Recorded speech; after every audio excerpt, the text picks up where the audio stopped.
Big Podcast. It's Build a Big Podcast, the marketing podcast for podcasters back at marketing. The last episode about doing a narrative nonfiction podcast, kind of gotten great feedback on that. So if you're interested in doing podcast production, especially narrative nonfiction, but really just storytelling, check out that last episode. bigpodcast.com/subscribe gets you subscribed to everything. You'll see that last episode there. On this episode, this is the audio version of my weekly newsletter.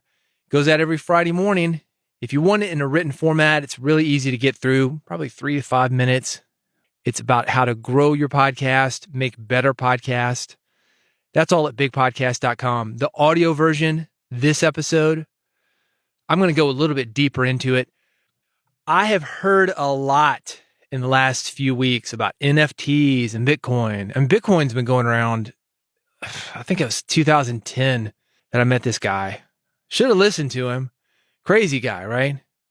Keeps telling me about how the government's going to come seize everything. Anyway, Bitcoin. He kept talking about it. And the guy's so nuts. I'm thinking like, who is this guy? But I was aware of it, right? Bubbled under for a few years. Then boom, went crazy. Elon Musk got involved. Boom, went crazy.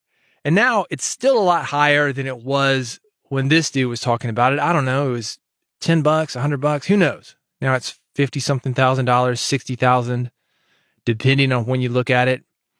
You know, maybe I would have made a lot of money, but with that said, I didn't.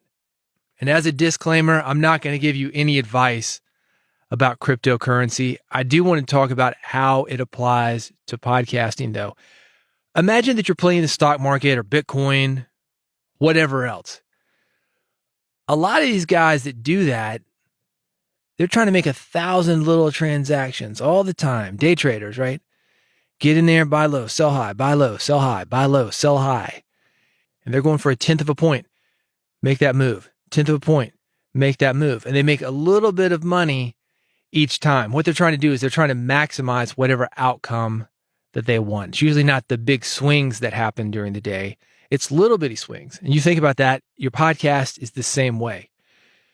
The potential is there with something like NFT or with Bitcoin, but it doesn't usually work out for people that are trying to do the little bitty transactions. There's simply too many things that can go wrong in 1,000 transactions as opposed to putting your money in it and leaving it there. Like if I'd listened to this dude back in 2010, that would have worked out great for me. Wouldn't have had to do a thing. Put 10, 20 bucks, 100 bucks in, whatever. Wouldn't have had to do a thing. I could have gone in there, cashed out. Probably would have a long time ago by now, honestly. Made my money, walked away. If I'd really gotten into it, what I would have done is invested in 2010 and then 2011 and then 2012, been consistent about it. Not worried about those little transactions, those daily transactions, but simply shown up, spent time in the game, kept putting something into it. That is your podcast. That same thing will work for you and your podcast. If you focus on the fundamentals, which is being consistent and showing up and bringing value to every episode that you do, and if you keep at it for a while, you will get where you want to go. Is it sexy? No. Is it stimulating? No. But you will get the results that you say that you are looking for. In this issue of Big Podcast Insider, I've got a big yet very simple opportunity for you to build an incredibly dedicated audience. It doesn't sound sexy. It's not sexy. But if you're looking for subscribers, if you're looking for sponsors, you can make at least 5,000% more per listener than the average podcaster. The average podcaster, well, I'll tell you some behind the scenes here. COVID struck. I'm working on this show. They come to me, hey man, we don't know what we're going to do. Looks like everything's going in lockdown. We really need to make some money. I said, all right. We want to throw some ads on this thing. Is that possible? Yeah, it's possible. About 25 CPM. And the guy said, what? 25 CPM. That's cost per 1,000. $25 for every 1,000 downloads that you're getting. Not a lot of money. I mean, not bad. This thing's getting a lot of downloads, but, you know, if you're to this point where you think you're going to have to do anything, and I think we all got a little bit scared when COVID hit everything's on lockdown. We didn't know what we were going to do, so I can understand this. And he said, actually, I'm looking at about $2 to $3 per CPM. And I'm thinking, what are you doing, man? $2 to $3.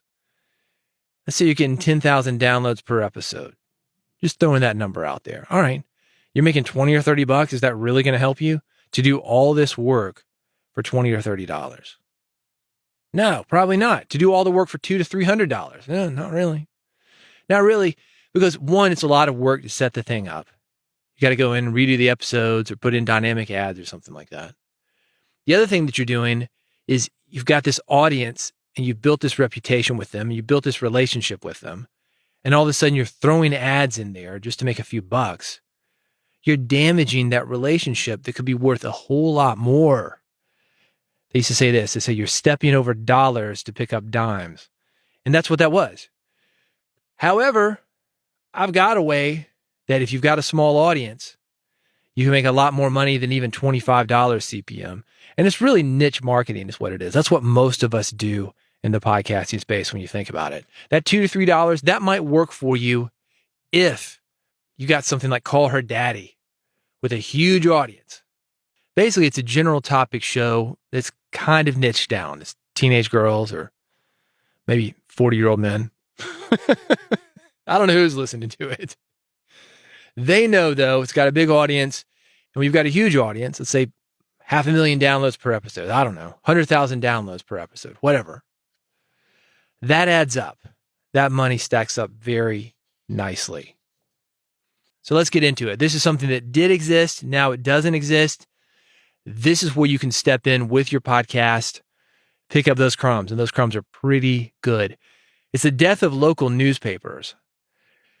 You could also argue that there's a death of local broadcast radio. Think about Howard Stern. I realize that he's gone to satellite. However, satellite is included in this. It might as well be satellite if you've got a Howard Stern, a generic Howard Stern, that comes out of New York or comes out of Los Angeles, and they syndicate him in Nashville, in Memphis, in St. Louis, in Indianapolis, in Atlanta, in Boise, Idaho, in Salt Lake City. Maybe not Salt Lake City. But they got their own version of that, right? I know a guy here in Nashville, Christian guy, real cool dude. He's on hundreds of stations. He's out in Nashville. That is a niche audience, but it is not local. If you listen to a broadcast station, though, they are still doing local content, even if they've got a syndicated afternoon, even if they've got a syndicated lunchtime, drive time, evening show. They got traffic and weather. Here's the issue, though. Traffic, how do you do your traffic? I've got Apple Maps, Google Maps. I don't need the radio for that. Weather, how are you doing it? The same way. The local newspaper in Nashville, and this is a big city, over 1 million people. Tomorrow's issue, it closes at 5 p.m. tonight. They print it in Knoxville, Tennessee, which is 3 hours away. They got to lay everything out. They've got to print them on paper. They've got to get them on trucks and bring them into Nashville to distribute them the next morning. That is not quick. By the time the paper gets to you, you already know what's going on because you've got the internet, you've got television, you've got radio. As I mentioned, though, a lot of that stuff is syndicated. Other than the news or maybe a 5 a.m. show on your local television station, there probably isn't much local stuff going on. That's the opportunity for podcasters because nobody is doing this. The newspaper can't get it to you quickly enough. Because of that, they're losing an audience. Because of that, there's not enough revenue coming in. Because of that, they can't hire local reporters. Television and radio, they're competing with syndication, with satellite, stuff that's better produced, arguably more entertaining and fun to listen to or watch. So they're not doing it, but people still want local news. That's you with your podcast. And it doesn't even have to be local. It can be hyper local. I've talked about this before. The most profitable podcast that I have ever done per listener is a local podcast that I did for the neighborhood that I live in. Unbelievably profitable. And that's where I get that 5,000%, 50 times the CPM that you would get normally. It's not bad. And more or less, it was just a calendar. Pretty easy to produce. I could do it in one take with a few edits. 10 minutes. Let people know what's going on in the neighborhood. Easy. Now, who would want something like that? Local coffee shops, the local real estate agent who wants to own the market. It's not everybody that they're looking for. They just want that few hundred people that can actually walk to the coffee shop or drive past the coffee shop. That realtor, she's not going to be able to sell a house in Los Angeles if she's in Nashville. She might not even want to work all of Nashville because certain parts of Nashville are more profitable than other parts. So you see where I'm going with this. The death of local newspapers, a huge opportunity for podcasting. I've got more information on this. It's newsletter.bigpodcast.com. Next up, cancel culture and podcasting. Cancel culture does not apply to podcasting. I got into podcasting in 2005. It was an offshoot of radio for a lot of people. We, early podcasters, built it and we were resilient. Nobody was listening, but we kept showing up and we brought people to us. Things have changed though. We've got way too many podcasters. We've gotten soft. We keep talking about cancel culture, playing the victim card, expecting some internet properties, YouTube, Facebook, name one, to bring an audience to us and automatically distribute whatever it is that we want. People either want what you want or they don't. Sometimes they don't want to deal with you.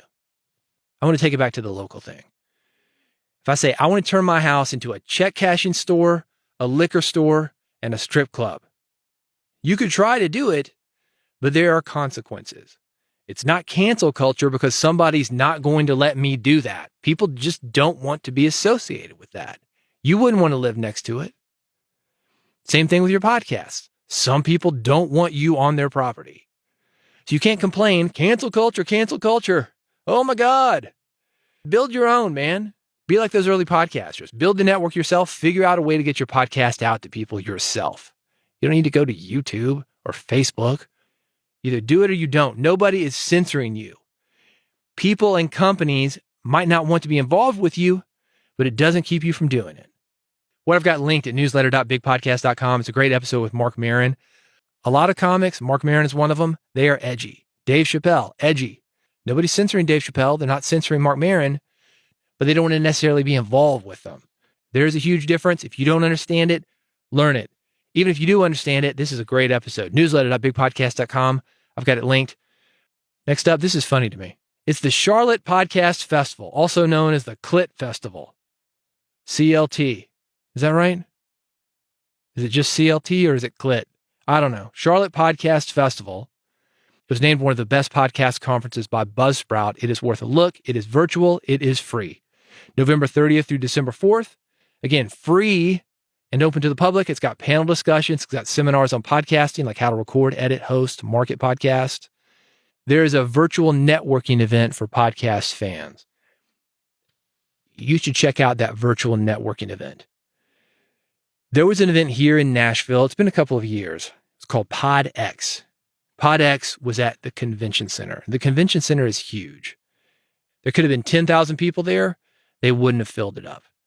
So PodX shows up at the convention center. I guess they think a lot of folks are going to show up. I don't know. 200 people did. 200 people. Didn't work out. They had a lot of big sponsors. Netflix was there. I did an episode in the Netflix studio when I was there. But podcasters themselves, except for those 200 people, fans did not show up.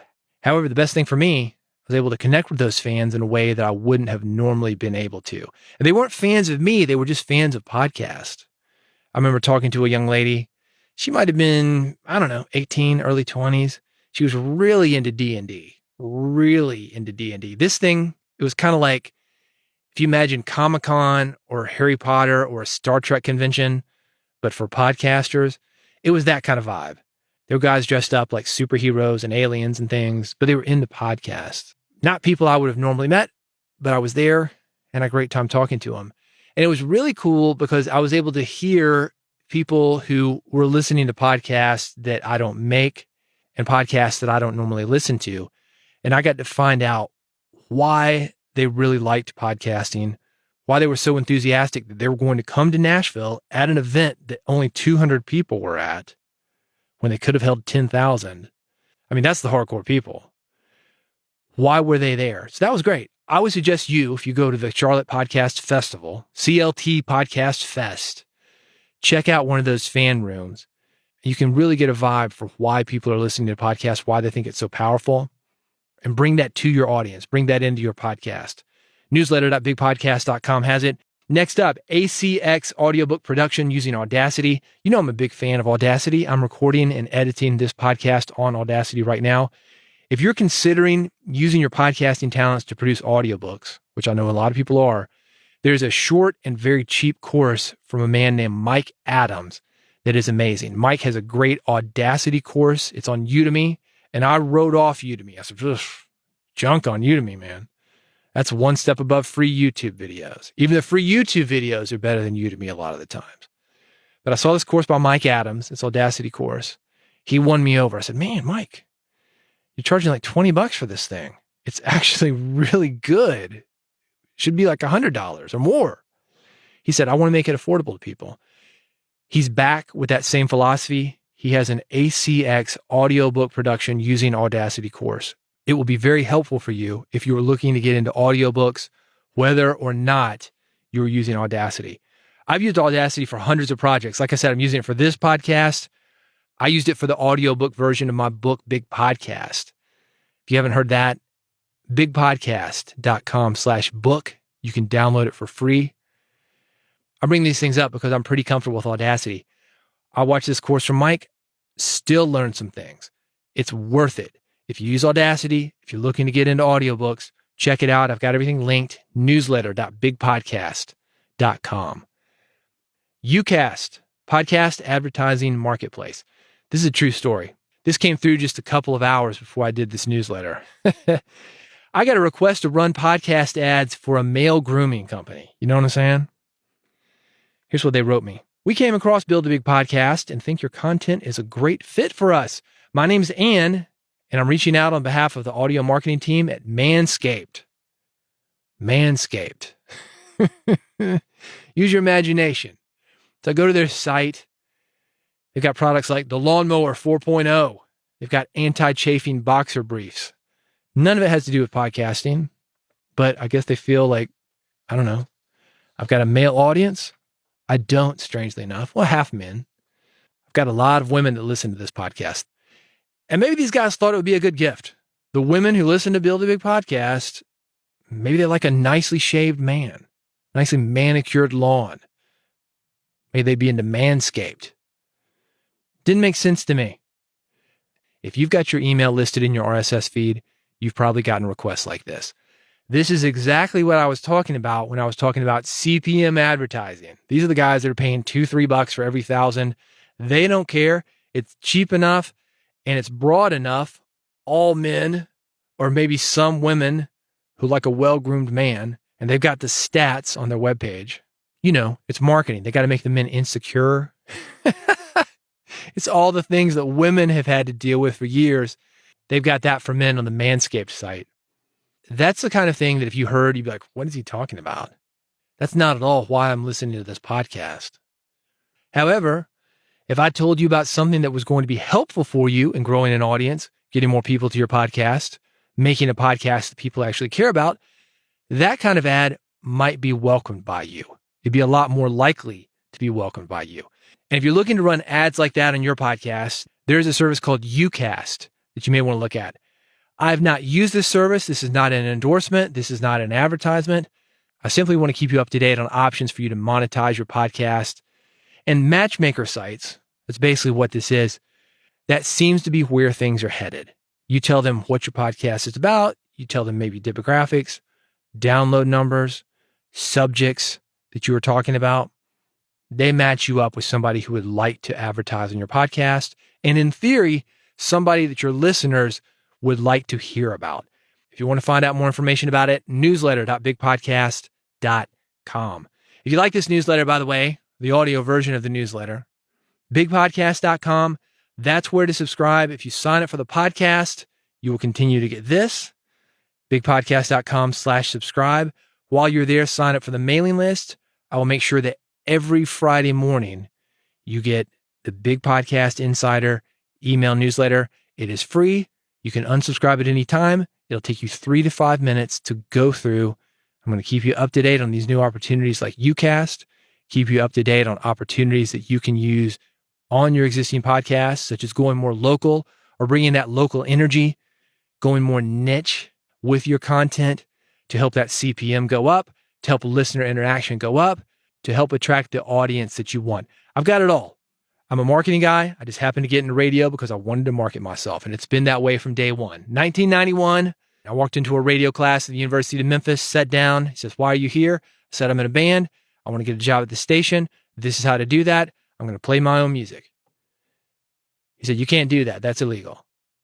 But I stuck around and I'm still here, not only in the radio, but into podcasting, but bringing that marketing energy of building an audience, making people care about your stuff, and for you, making money with your message, with your voice, with the episodes that you create. So go to bigpodcast.com, check it out, subscribe to the podcast, subscribe to the email newsletter, and I will see you on the next episode of Build a Big Podcast.